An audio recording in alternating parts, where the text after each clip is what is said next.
Good afternoon, good evening, good morning, depending on the time and on the place you are in at this moment. Welcome to this webinar. We're going to discuss today leveraging low-tech digital solutions for smallholder, and in particular to foster inclusion thanks to ICT technologies. And let me share my screen. So, I'm Rafael Ara. I work at Ksapa that I will present in a few moments. Can you see my screen? Yes, we can. Okay. So today we will start with a roundtable presentation and a context setting that I will make to very briefly to introduce the topic of low-tech solutions to foster inclusion for smallholder populations. And then we will enter into a panel discussion with four distinguished guest speakers: Emily Sylvia from JPAL, Poverty Action Lab at MIT, Swaroop Ghosh from Tomorrow's Foundation, CEO of this NGO,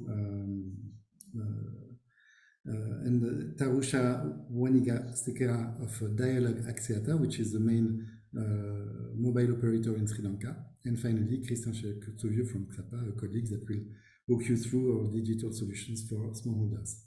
Then we will have a Q&A session in which you are more than welcome to share your questions through the chat, and a session wrap up at the end of it. So thank you to our four speakers to be participating today, and a special thanks to our friends from Sri Lanka and India, because it's very late for them. We can start right away. In a few words, I'll just present our company, Ksapa. We are a social enterprise. We do many things, and we share a lot of open source content on our site, Ksapa.org. And we really want to act as a catalyzer and convener for a deep transformation of economy towards socially and environmentally performing models. In particular, we have developed initiative called Sweetie, which is meant to target 1 million smallholder in the next decade, and in which we use digital and financial levers in addition to a quite thorough and diverse expertise to organize smallholder programs in Asia and soon in Africa with public partners, with private partners, and with researchers in institutes, academics, and civil society. So what it is about. We've all heard about precision agriculture and the next agricultural revolution with blockchain, with smart contracts, artificial intelligence, remote sensing, predictive analytics, agrobots, you name it. Question is it for all? Probably not. The problem is that it's not for all, and it's not all applicable for smallholder populations in particular. Efforts exist from corporates, from local industrial companies, from impact investors, development institutions, governments, to try to help these populations transform and participate in the agricultural transition. But globally, smallholders are underserved, not only from the digital solution point of view, but more globally. And what is also striking is that it's a kind of a data black hole, very hard to understand thoroughly, deeply, how smallholder populations work, whereas they represent more than 500 million smallholder farms, from which more or less 2 to 3 billion human beings directly depend to make a living. It's 84% of global farms, and what we can say is that it's not possible to extend all precision agriculture or new innovations in agriculture towards a low carbon model to 500 million smallholders for three reasons mainly. First of all, the cost, which could be out of reach economically if we were to think about transformation of 500 million farms.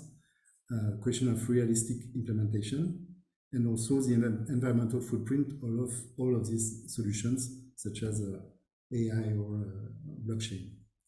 A recent study by World Business Council on sustainable development showed three top priorities to transition agri-value chains. The first one is to improve farmers' livelihoods. The second one is to invest in digital solutions for them. The third one is to work on Scope 3 emissions, including smallholder farming. So not all rural population have access to technology, and let alone up-to-date technology. This is an example on mobile equipment in Nigeria, showing that if some significant portion have access to a mobile, it's not the case for mobile internet use, and even less for smartphone ownership, and let alone access to smartphone for female. So we can see several infrastructure and gender gaps in this example. Of course, the range of ICT solutions is quite diverse, and at one point we must focus on what is realistic to be implemented on the ground, and how we can better lever the cost to impact and the ease of rollout in terms of monitoring. So low-tech are unavoidable. Low-tech solutions seem unavoidable compared to traditional solutions. The example of capacity building, where you can increase through a hybrid mode the reach for similar cars, you can double more or less the reach of smallholders, and give a perennial access to capacity building is a good example.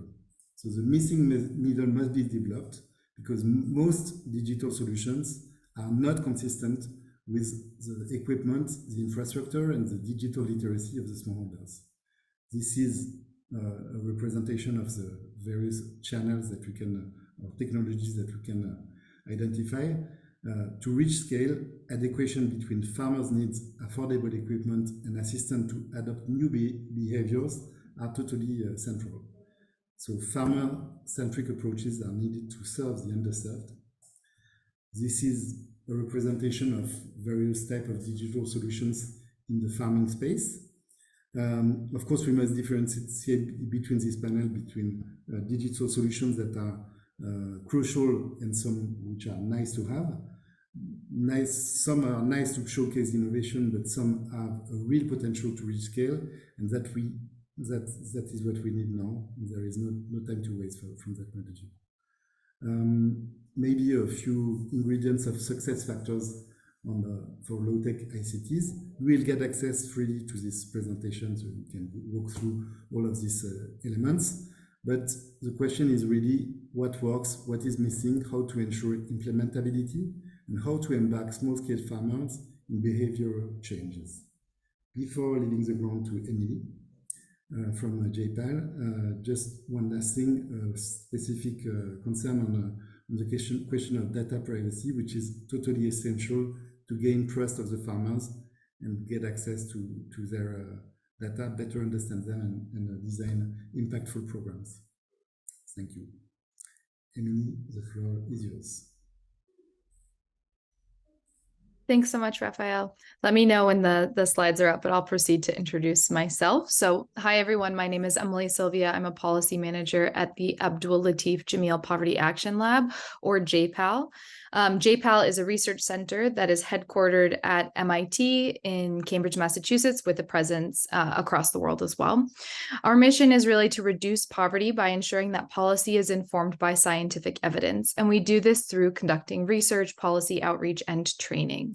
We work across 11 content areas, ranging from education, social protection, firms, and of course, agriculture. And these are areas in which there is a concentration of rigorous academic research through the use of randomized control trials as the methodology. In each of these sectors, we have a team of experts on staff who work with our network of affiliated academic researchers to share their research with wider audiences and draw out key policy insights that can be used to make policy and programmatic decisions in the real world. So I manage our agriculture work, and today I'll share a bit of the evidence coming out on information and communication technologies in agricultural extension and information dissemination. Next slide, Raphael. So just to set a bit of context, as we all know in this group, farmers really need many types of information to assess the suitability of new technologies. And in this case, when I'm talking about new technologies, I'm referring to things like seeds and fertilizers, pesticides, all of those kinds of agricultural technologies. And they need this information to make optimal farming decisions. This is especially important given that agricultural technologies may have different levels of risk depending on local plot characteristics and input choices, making it a fundamentally difficult task for farmers to predict production outcomes on their own plots without reliable information. However, access to information about the proper use and benefits of new practices is often cited as a binding constraint for small-scale farmers in many low-income settings, leading to lower realized yields and profits.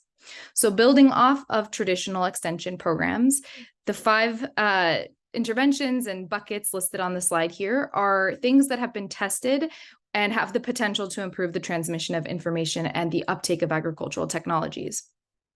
We recently conducted a review of 41 randomized evaluations of interventions across these buckets that show that content, frequency, and the channel by which information is disseminated plays an important role in boosting farmers' adoption of technologies and improving agricultural outcomes like yields and profits. Today, given the short amount of time, we'll talk only about a few examples from the ICT bucket, but I'm very happy to follow up with anyone on the call who has interest in any of these other strategies. So next slide. ICT has often been touted as a way to reach more farmers with tailored information at a time that matters to them. So our review of these 41 randomized evaluations looked at 10 randomized evaluations that evaluated different information and communication technologies. And this review confirmed that information and communication technologies are in fact effective in tailoring information to farmers' needs and enabling the comprehension of complex agricultural technologies. Specifically, digital technology like SMS and video-based extension have been shown to be effective at increasing farmers' knowledge and in many cases, their adoption of a new or unheard of previously technology. However, there are limitations to be aware of. So when information was either not well tailored to the context, capitalizing on the farmer's priorities, was mistimed or too light touch or infrequent, there were few or little effects on farmers' actual learning, adoption of technologies, and therefore longer-term outcomes like yields and profits. Next slide. So I just want to show one example here. So looking at video-mediated extension, you'll notice there are 3 studies that used this type of intervention to try to improve the uptake and learning of new technologies. And what we found was that videos can support information dissemination when they're incorporated into traditional extension services, so complementing traditional extension programs. They help to deliver technical content in a digestible and relatable manner, particularly in contexts with lower literacy rates, as well as reinforce the technical concepts that may have been shown in a demonstration plot or discussed previously with the extension agents. Videos also deliver the technical content consistently, reducing oversights that may have occurred through human error in repeating presentations over and over again. So that's to say extension agents leaving out 1 or 2 details depending on how many times they've given a presentation in a given day. So in one example that I wanted to highlight here, in Ethiopia, researchers tested the use of video-mediated agricultural extension relative to traditional extension services, and they found that the videos did increase the reach of the government's conventional extension service, as well as leveraged a 10% increase in the actual uptake of the technologies promoted.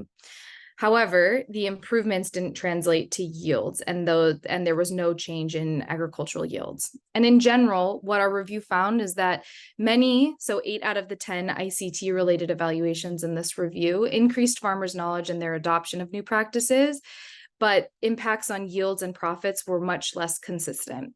So why might that be? Next slide. There are a number of different reasons that we might not be seeing these longer-term outcomes and changes in welfare, farmers' welfare through yields and profits.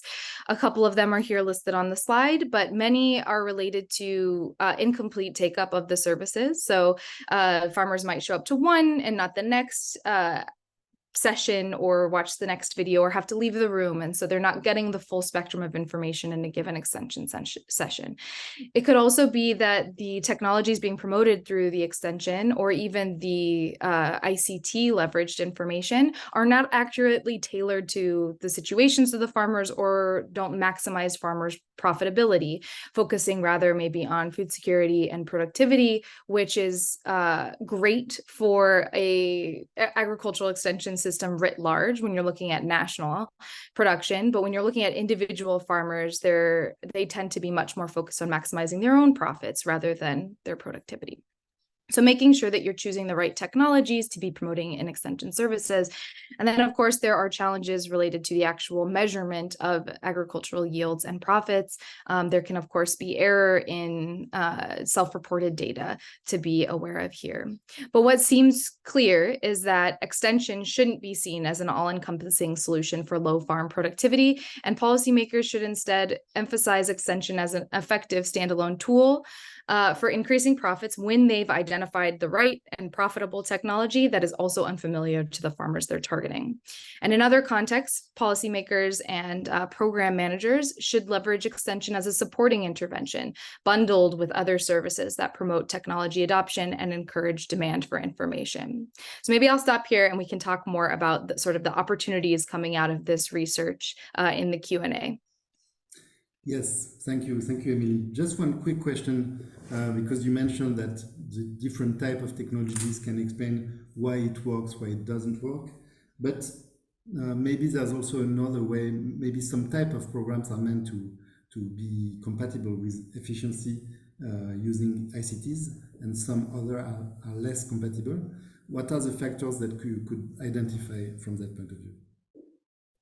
Yeah, that's a great question, Raphael. And I'm not sure that writ large, the evidence has much to say on that. But some of the things that do matter is being able to ensure that the delivery mechanism fits the population. So if you are reaching farmers and you want to reach them at a specific time of the year, making sure that you've chosen the delivery tool to be accurate to that time of year. So using SMS messages that you can quickly send to farmers if they have feature phones, that you're sending those messages at the right time, that they're actually actionable on the farmer's behalf. Being delayed or not having enough information about the technology itself can lead to farmers' inability to take up the agricultural technology that you are promoting.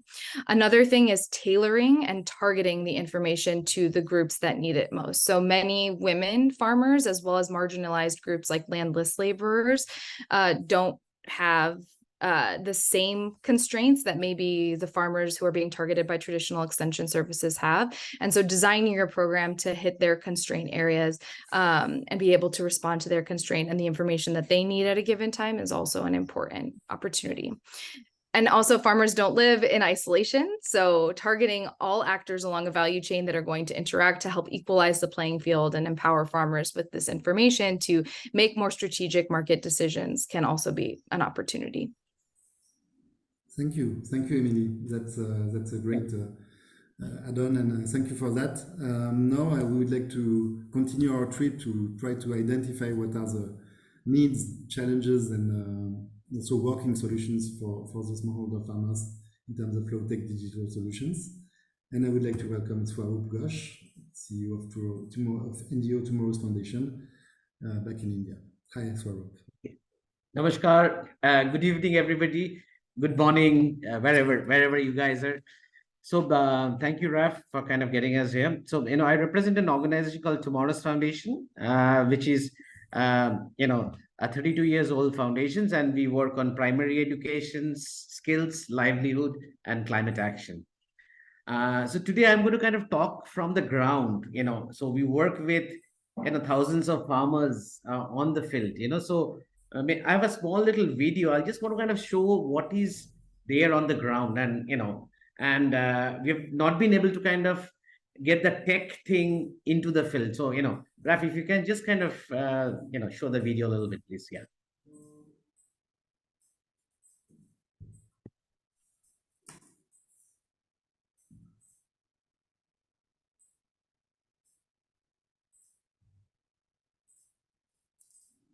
So we work on a lot of regenerative agriculture practices, and we work in the eastern part of India itself.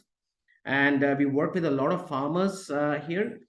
And to be very honest, there are a lot of technology which we hear of agri-tech and stuff like that. But end of the day, hardly we can be able to kind of make those access to our farmers. So the key question is that, why we are not been able to kind of get the right technology to the farmers itself, where they can be able to kind of take the yield to the next level. Uh, and and we've been working now for quite some time, for 1.5 decades. So one of the key questions, or the key things which came out, is basically couple of informations. Raf, you can kind of switch off the deck itself. I think I can just kind of talk from here. So a couple of the challenges which we face on the ground, that the weather forecast, the technology has not been able to provide precision or accurate weather to the farming areas. The disease and pest attack, there are technological solutions which we hear for faster identification of pest attacks, but the informations, how, if there is if the leaves are turning yellow, what kind of pesticides to be done. There's no there is, obviously there are technologies, but we have not been the small farm holders are not been able to kind of adopt it in the field. Then there is improve agricultural practices. What are the improved agriculture that is not been able to kind of reach out to the small farm holders. And when I'm talking about small farm holders, we're talking about people who are less than 0.25 hectares in India. Crop or cattle insurance is not available, which can be done digitally. It's not available. And the important thing, in the sense, the marketing of the produce, is we have not been able to kind of take it to the market. We know there are technologies, but as Emily mentioned, that the farmers are all so scattered. It's very difficult to kind of, let's say, collectivize them, and to kind of get them into an FPO, and to kind of take it to the market. So it is our kind of understanding in the field that why this is not happening. Raf, can we go to the next slide itself? So 82% of the families, they have mobile phones. 30% have ordinary phones. 7% have feature phones. 45% have smartphones. The issue is internet access and connectivity is a challenge. And I think the biggest challenge is the digital literacy. We have a lot of digital assets all over the world. Okay. But when we talk about small farm holders in India, they only know WhatsApp, they know Facebook, and they know YouTube's. That's it. You talk about any AgTech and stuff like that, because the basic literacy is not there. So the whole idea, coming from the ground, in the sense, how can we be able to kind of sensitize and build capacity of these small farm holders, which we can be able to take it further. One example of digital technology helping our farmers is one SHG group, self-help group. They have been able to kind of collectivize them, and they've been able to manage through WhatsApp to kind of sell their vegetables. Okay, that's the only technology which we see in the ground in the eastern part of India. So if Raf have to ask me a question that why you're not been able to do what we are trying to do, I think it's digital literacy, which we need to kind of do straight on. I'm done. Thank you very much. Thanks a lot.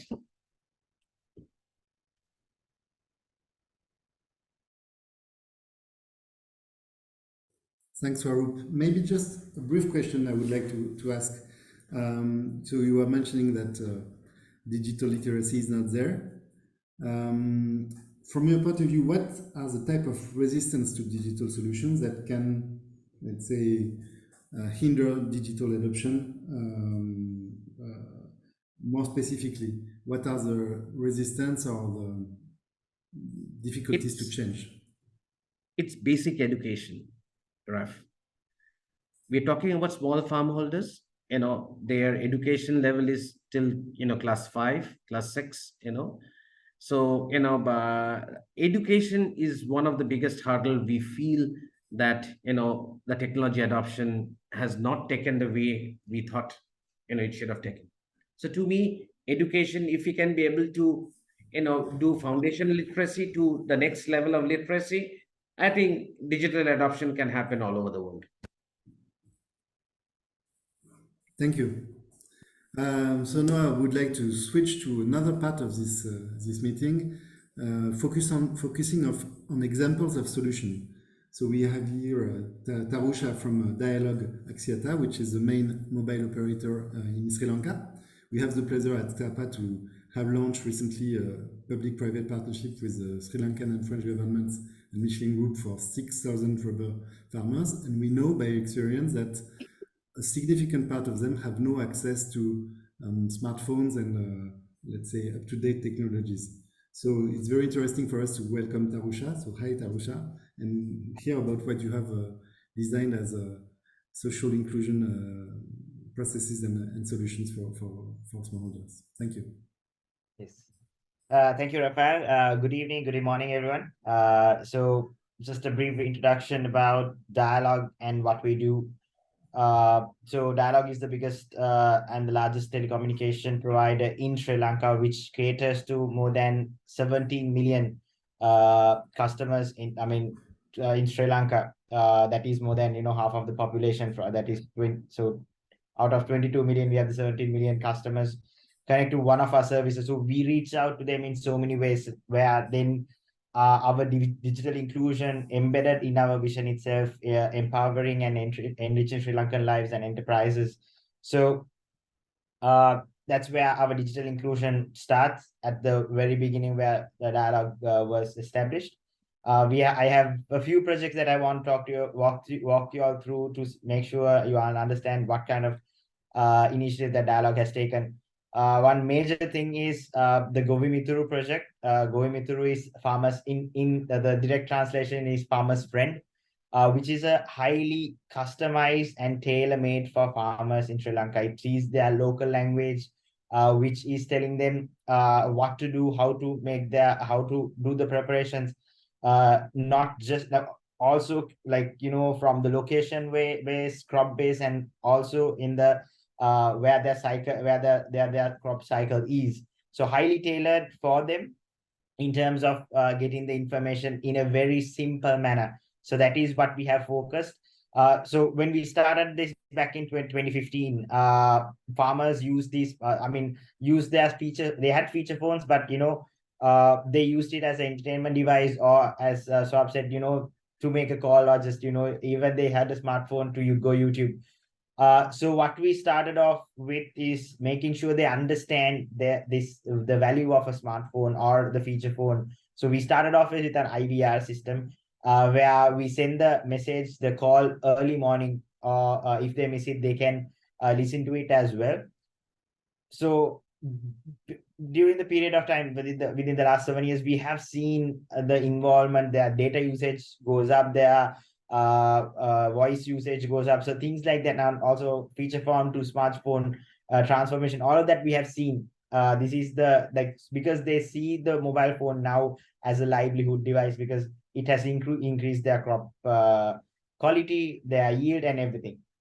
So that is to start off just a brief introduction about Govi Mituru. Again, we have more than 50% of the farming population in Sri Lanka registered to Govi Mituru as well. You can go to the next slide. So Savi, I think, sorry, this is in Sinhalese, but this is again a part of Govi Mituru, which is tailor-made again for the dairy farmers. Again, very similar, which is telling them the right information at the right time to make sure that their crop maintain their cattle in the proper way. Next slide, Rafael. I want to share a few two stories, because this is what we are proud of as a mobile provider, which how we can empower these lives. So Miss Kanti was new to farming. She basically said she was able to earn more than what she used to. But the major thing is, in the rural segment of the Sri Lanka, there's a stigma saying women use fertilizer and the pesticides to suicide, and the suicide rates are high. Basically not true, but that's the belief, right? But she was able to show the salesperson that, you know, she was able to dial the number and show make sure he listens to the audio record, the recording, and say, this is why I want the fertilizer, not to do anything else. So that is the empowerment that we were able to do. This is one of the great stories that we were able to hear, how in a different way that we could empower the farmers, or in this case, women in Sri Lanka. Next slide, Rafael. I think another nice use case here, again, the power of information at the right time. This is why I have this slide. So Mr. Kaluarach, in 2018, we had a pest attack called BPH attack. We were able to disseminate the information within matter of hours. So Mr. Kalwarachi was able to apply the pesticide at the correct time. So he was able to save his crop. You see his crop on the right top corner, and the farmer next to it lost his entire harvest because of the attack. So this is the power of information that we take to the farmers, and it is now a livelihood. The third, sorry, I forgot to mention, this is not a free of charge service. It's it's 1 rupee per day. So 30 rupees that they invest, which brings them out a bigger, you know, it worth millions sometimes. So this is again what going through takes to them.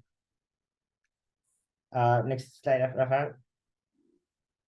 So Saru, again, I think I just run it through quickly. Saru is an automated, again, low cost, affordable agriculture automation system for smallholders, because, you know, these technologies are available, but they are not affordable for smallholders. So we were able to do it with the local universities, develop it in-house with them, with the agriculture knowledge coming in, to make sure that they can use the technology that is available in the market to an affordable price. So just some of the pictures here. We can go to the next slide, Rafael. Just a couple of, this is not, I mean, Sayuru is, again, fisheries segment is also part of the agriculture, I would say, but this is also an IVR system for fishermen that we introduce to make sure that they are aware of the weather at the right time. Again, information going to them at the right time is very important. These are because we have most of our fishermen is dayboat fishermen. They don't have the equipment to save their lives. So knowing what they're getting into, knowing the proper weather is very important. So this is again trilingual, again according to the location that they're in, an IVR system that tells them about the weather. Next slide, Rafael. Sorry. Thank you. I think that's it.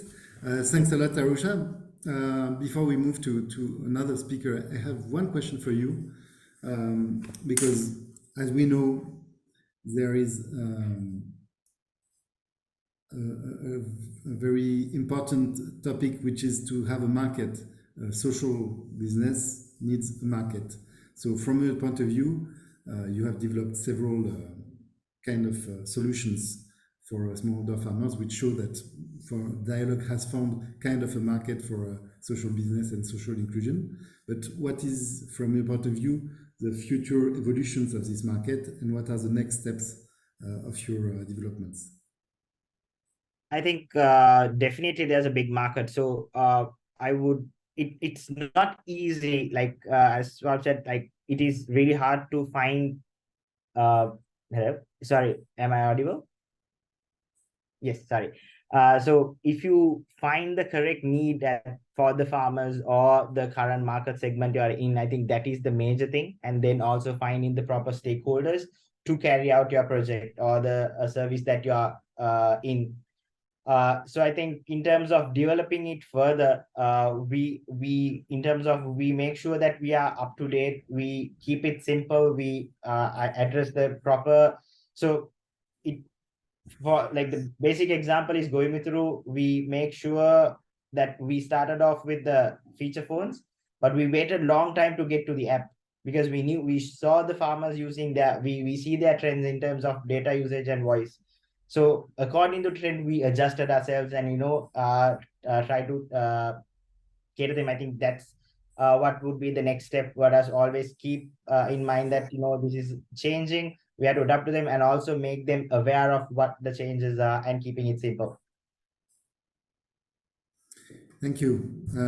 Thank you, Tarisha. We'll talk later a bit more on these topics as well.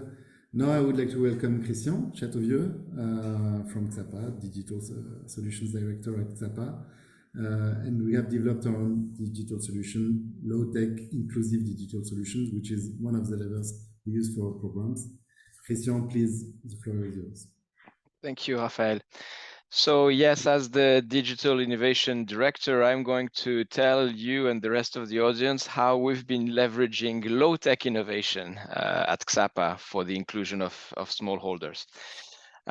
So next slide, please. So you mentioned that earlier, Rafael. Ksapa is a social business that creates economically performant business and operating models to drive social and environmental benefits in value chains. And so in alignment with our mission, we at Ksapa have created SUTI for farmers. SUTI stands for Scale Up, Training, Traceability, and Impact. It is an initiative to structurally improve the revenues and livelihoods of smallholders in fragmented agricultural value chains. And we do that by disseminating best practices, education at scale, be that good agricultural practices or financial literacy or soft skills or what have we, because we think that this can actually create a huge impact for those communities. We also do that to help farmers diversify their farming activities, and altogether, this SUTI initiative contributes to more socially inclusive and environmental friendly value chains for the benefit of the many and for the long run. So moving to the next slide. Towards that aim, our SUTI initiative combines three complementary levers. Number one, we do program design and management so that we can create and orchestrate capacity building programs that are actually adapted to smallholders. So typically we would involve industry players, academics, and NGOs, but more importantly, we also co-design that with farmers and farmer communities. And this is run in private sector-led initiatives or in public-private cooperation schemes, as you mentioned, for example, in the case of the Sri Lankan projects that we have. Number two, we use digital solutions to conduct those trainings and to also measure their impact in a cost-effective way. And we will come back to that because this is an ICT event, so we will be zooming into the digital solutions in a short while. But the third ingredient, I would say, of our secret sauce is that we also activate impact-linked finance, be that social bonds, impact bonds, carbon credits, things like that, to boost the economic profitability of such programs so that their reach and their impact can be scaled up even further. So you said that earlier, with SUTI, we plan to train 1 million farmer on various agricultural commodities this decade. And now, as we are in an ICT show, I will spend some time telling you what we do in terms of digital tools, because indeed, they play a critical role in our initiative. So as you can see from this very packed slide, we have created several tools to meet the needs of our various stakeholders. So for smallholder farmers participating to our programs, we have built a mobile-first off-road application that is compatible with smartphones, but also with feature phones. And this application allows farmers to access the tailored laning curriculum that we have built for them in a seamless manner. And also it allows them to regularly submit impact surveys so we can measure the impact of those trainings on their work and life conditions. Additionally, the app allows farmers to receive timely information.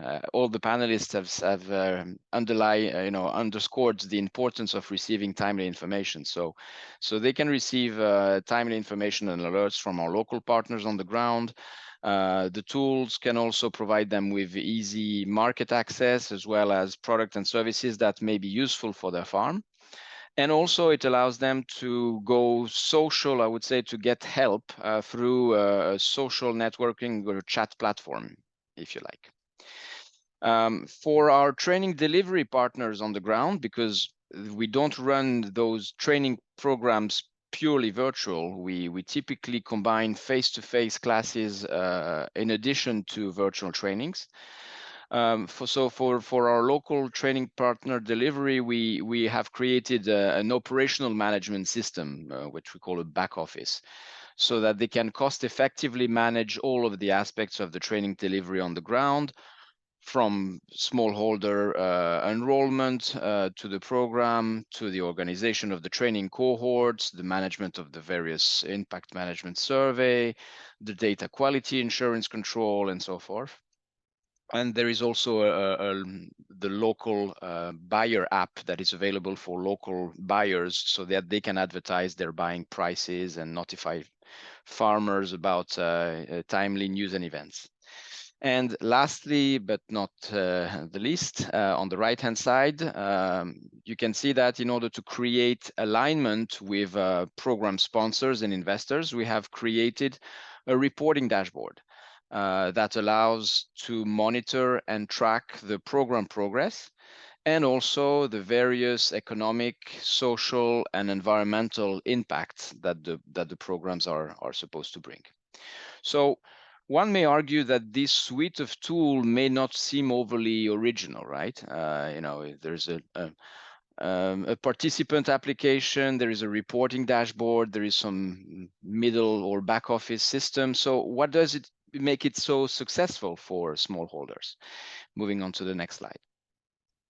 And indeed, if we look at some of the projects that we recently started in Indonesia with the support of Michelin and Porsche, in collaboration with an NGO, Setara Jambi, and also a local industrial player, Kirana Megatara, in Indonesia. This program was here to train Hevea farmers producing natural rubber on good agricultural practices, pest and disease management, but also on farming activities diversification. We can see that we have pretty encouraging figures for projects that are involving technology and smallholder farmers. Indeed, out of the 1,000 plus farmers that we have trained to date, we have more than 70% of the smallholders who have been using our app, some of them very regularly, and it is quite a high figure given the infrastructure gaps that exist in those places, in particular in rural areas. We can also see that there is a very high satisfaction rate. 99% of the farmers are really satisfied with the training, and the vast majority report positive impacts following the training in terms of yield increase, in terms of revenue increase, production cost reduction, and even for some lesser cases, health and safety improvements. So how do we manage to get there? I would say next slide. Some elements of understanding. As you now understand, we are with Suti, our purpose is really to address the fragmented segments of the commodity supply chains where vulnerable populations are predominant, and we have designed our digital suite really with with a farmer focus in mind. I would say in the beginning, when we started on that journey, we were not thinking that we would need to develop our own tools, but we found out that many ISV, many software vendors on the market were not really compatible, or their products were not really compatible with the context under which we would be operating. So in our design, really, we have strived to adapt our tools to technology challenging environments, such as rural areas and smallholder farmers. And we made it accessible and inclusive of vulnerable population. And for us, it is critical that the app gets adopted and used, because as we explained earlier, we don't conduct these capacity building trainings only virtual. It is usually a combination of face-to-face and virtual activities, but the apps need to work in the farmer context. And so moving to my last slide, I just wanted to highlight some of the features, I would say that the low-tech innovation features of our suite of tools. And looking in particular at the smallholder app, firstly, this application of ours, it works on all sorts of phones, not the basic phones, but the smartphones and the feature phones that were mentioned earlier are compatible. And we support antique versions of Android and feature phones, back to Android 5, back to KOS version 2, back to iOS version 12 for the lucky ones.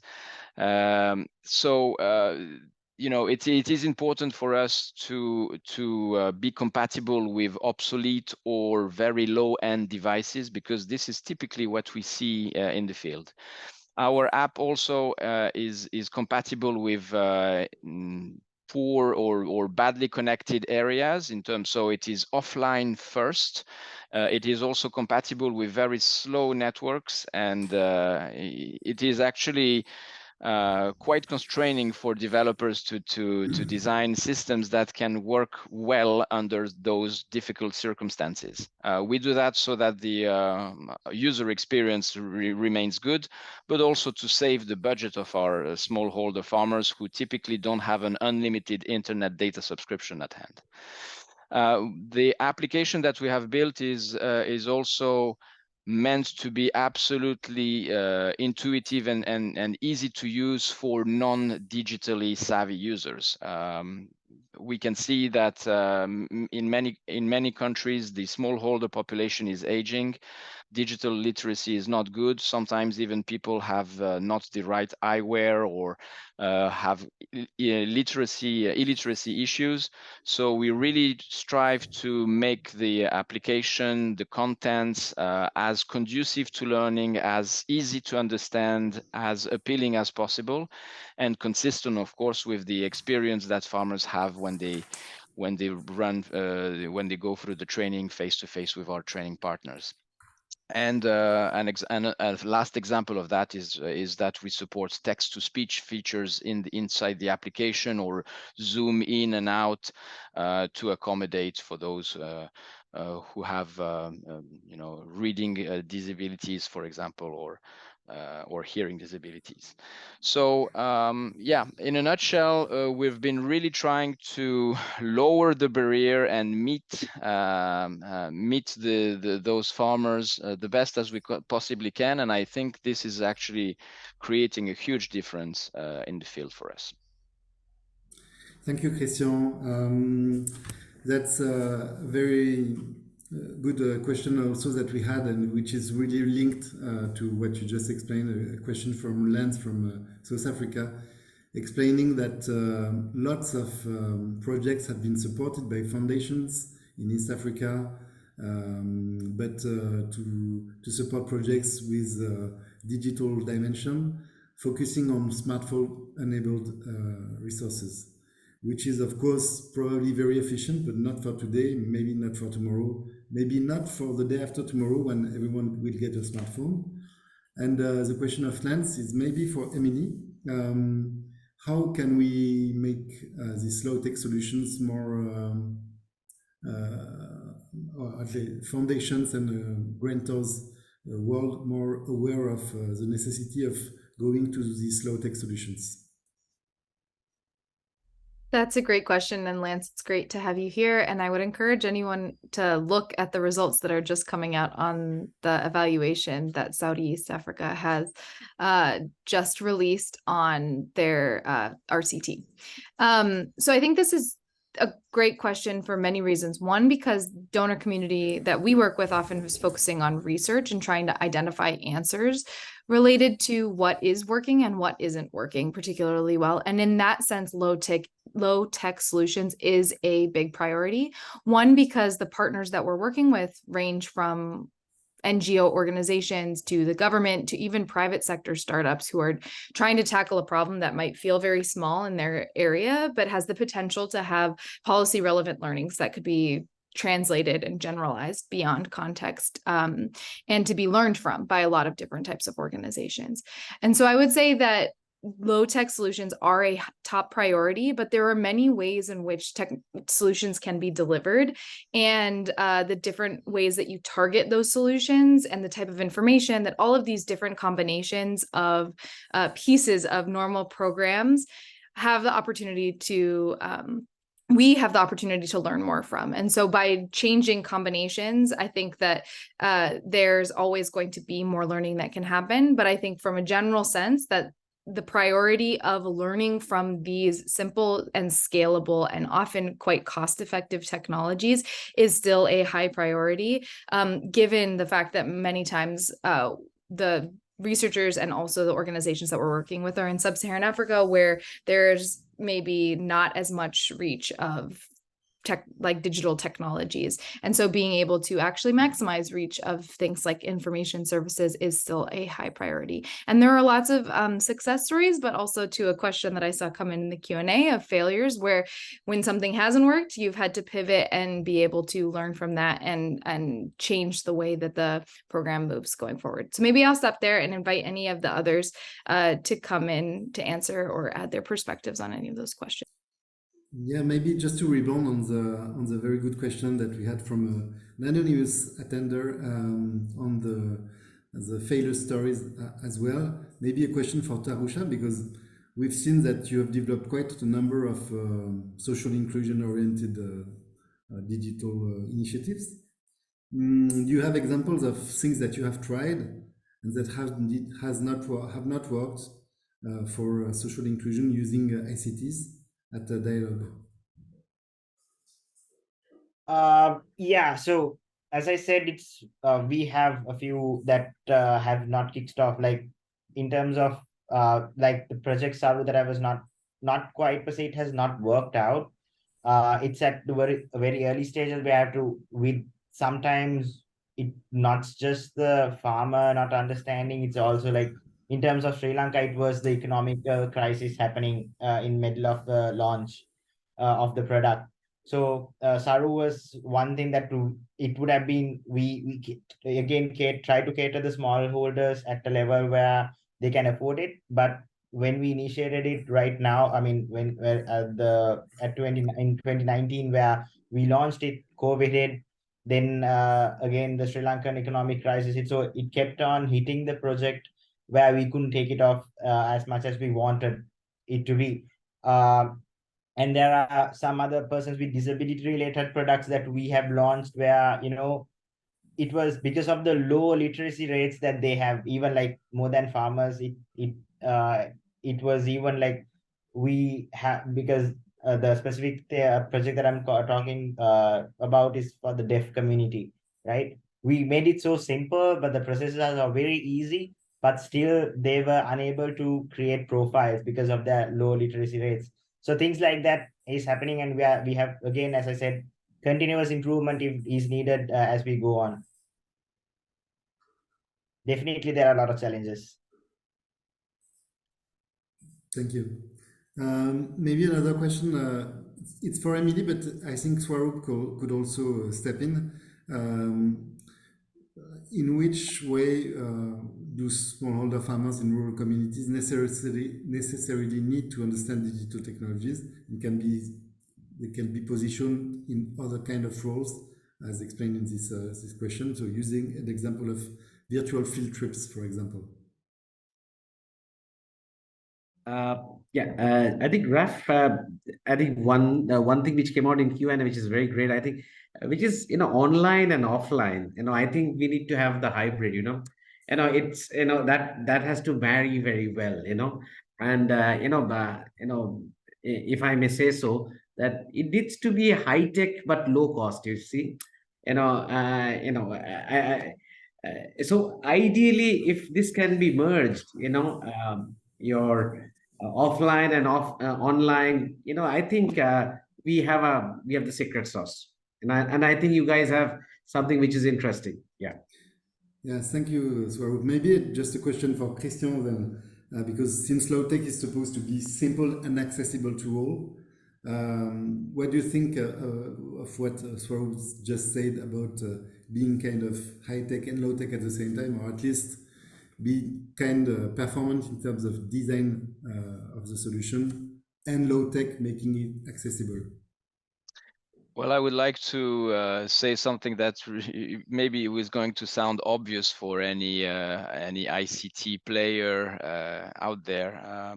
Coming back to the basic of designing with these end users directly. And when we started, there was the COVID times, and I recall it was not really easy for us to get hold of smallholder farmers to design our tools. So we started, like many others, working with experts and NGOs and people who would have a good opinion of what farmers needs and think. But at the end of the day, you never, no one knows better than the smallholder farmer, and I think it's important to properly plan and run those design sessions with them, to go also on the field to understand better their context. High tech is some, for IT players is a good paradigm, but the literacy is such that I think one needs to step down a little bit when addressing smallholder farmers, come back to more basic principles, opt for simplicity, simplification, frugality, low cost solutions are definitely a plus for those audiences. So it's a combination of all of this. At the end of the day, for us, it's been also very enlightening to go in the, on the field, to actually measure the strength of the telecommunication signal, to understand how the network operates over there, and why, some of the issues that we could not reproduce in our labs would happen there. So work as closely as possible with smallholder farmers, I think is going to be the simple answer to your question. Yeah, thank you. We have lots of very interesting questions, but unfortunately we are coming to the end of this session. Maybe I would just like a few words from each of our speakers to conclude on what was their perspective on how to foster social inclusion thanks to ICTs, maybe in the light of the discussions we just had. And ladies first, if you want to start, Emily, that would be great. Thanks, Raphael. And thanks everyone for these wonderful questions. I think just a couple of things from our perspective is that there are lots of opportunities of learning from both a business perspective as well as from an impact perspective and on the welfare of farmers. And so evaluations can target both of these sort of types of learning. And as businesses and implementers continue to improve their own products, platforms, and delivery mechanisms, this can also translate into more effective targeting and service of the farmers. And so continuing to answer important questions around both of those designs, especially as to whether or not this new burgeoning area in technology like AI and bigger tech and a higher sort of powered tech versus low tech solutions is an important question and debate that's happening out there that we at JPAL are continuing to be interested in. And we also fund randomized control trials of all of these programs. So if anyone in the room has anything, any programs or any products that they would like to understand the impact of, please do reach out and we're very happy to, especially because there are many open questions to Raphael's point around how to best tailor and serve women as well as other marginalized groups who are often left out of broader programs and also who have more limited access to even lower tech digital solutions for agriculture. Thank you. Maybe a few words from Tarusha now. I think from my end, as a telco and IC software company, like a digital company, what I would like to say, digital inclusion is very important per se, because we need to make sure that everybody takes the ride along with everyone, you know, getting everyone to have a great life.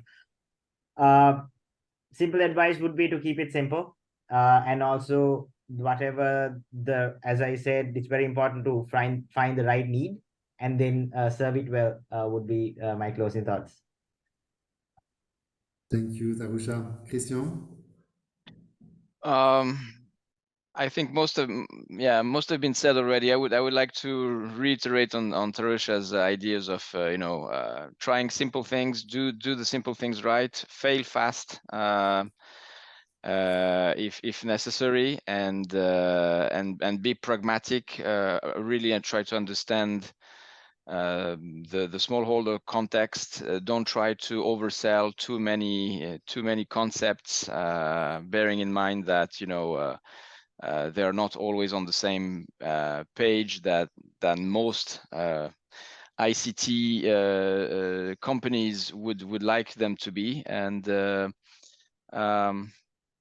yeah, that's probably what I wanted to add here.